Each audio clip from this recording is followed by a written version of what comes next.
सुखम अध्यापयामास। श्री व्यास जी ने इस भागवत जी को लिखा, लिखने के बाद स्वयं पढ़ा कि ठीक लिखा है कि नहीं, पढ़ा, पढ़ करके अपने पुत्र को सुनाया। शौनक जी बोले महाराज ये तो बड़ी विचित्र बात हो गई।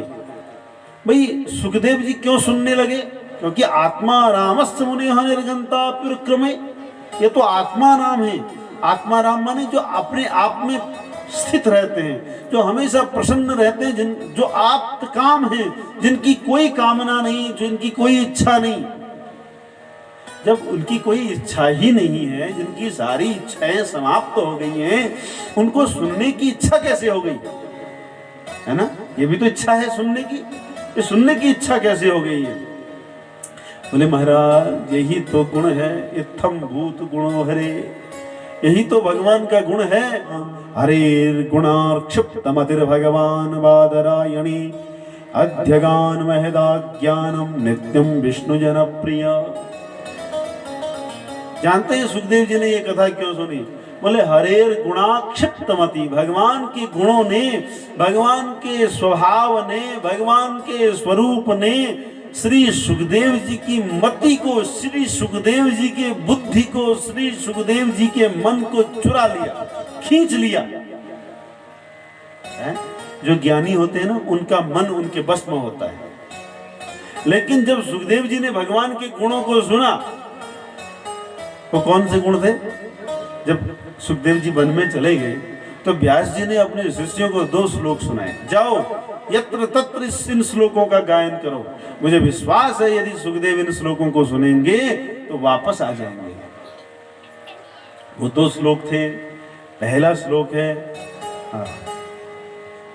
बरहा पीडम नटवर वपुः कर्णयो कर्णिकारः बिभ्रद्वासः कनककपिशं वैजयन्तीं च मालां रन्ध्रान् वेणोरधरसुधया पूरयन् गोपवृन्दैः बृन्दारण्यं स्वपदरमणौ प्राविशद्गीतकीर्तिः। ये पहला श्लोक। इस श्लोक का अर्थ क्या है? बड़ा सुंदर अर्थ है। अब सुखदेव जी समाधिस्थ हैं, भगवान उस परब्रह्म परमात्मा का चिंतन कर रहे हैं। इधर से शिष्य ने श्लोक गाया बरहा पीडम। भगवान कैसे हैं? भगवान ने अपने मस्तक पर मयूर मुकुट को, मोर पंख के मुकुट को धारण किया हुआ है। बरहा पीडम, आपीडम बढ़िया तरह से बांध करके रखा है ना, और वो लहरा रहा है मुकुट। बड़ा दिव्य प्रकाश, बड़ी दिव्य छवि उस मुकुट की हो रही है। नटवर वपुः, भगवान का शरीर कैसा है? बोले जैसे नाच करने से पहले कोई नाच करने वाला है ना, कोई नृत्यक या नृत्यांगना एक मुद्रा बना लेती है ना नाचने से पहले, वैसे ही मुद्रा नटवर वपुः, ऐसे दिव्य भगवान ने अपना शरीर को ली आकृति में भगवान खड़े हैं। बट वृक्ष के पीछे भगवान ने पीठ लगा रखी है, बट वृक्ष पर खड़े हैं। बाएं पांव के ऊपर दायां पांव रखा हुआ है, टेढ़े हैं जरा। भगवान ना जरा टेढ़े खड़े रहते हैं, भगवान कृष्ण है ना। पांव टेढ़े हैं, 3 जगह से टेढ़े, कमर भी थोड़ी टेढ़ी है और गर्दन भी थोड़ी टेढ़ी है। कोई कोई तो कहते हैं भगवान की दृष्टि चितवन भी टेढ़ी है।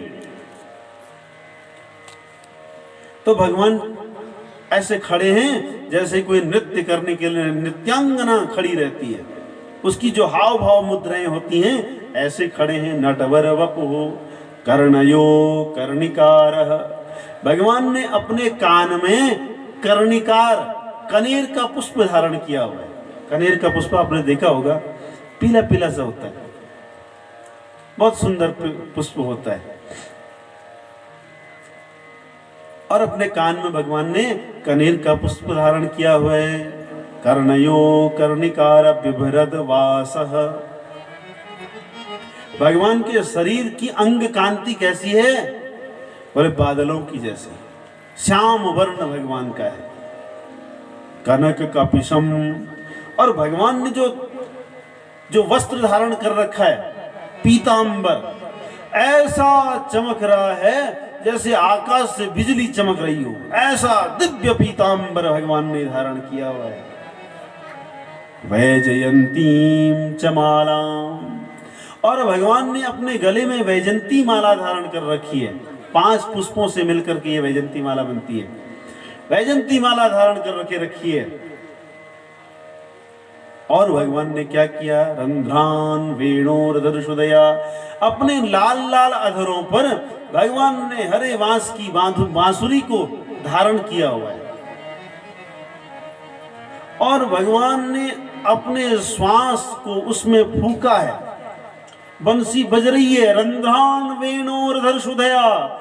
अब ऐसा लग रहा है वो बंसी बज नहीं रही है, वो बंसी में से अमृत निकल रहा है, पूरयन गोप वृंदई।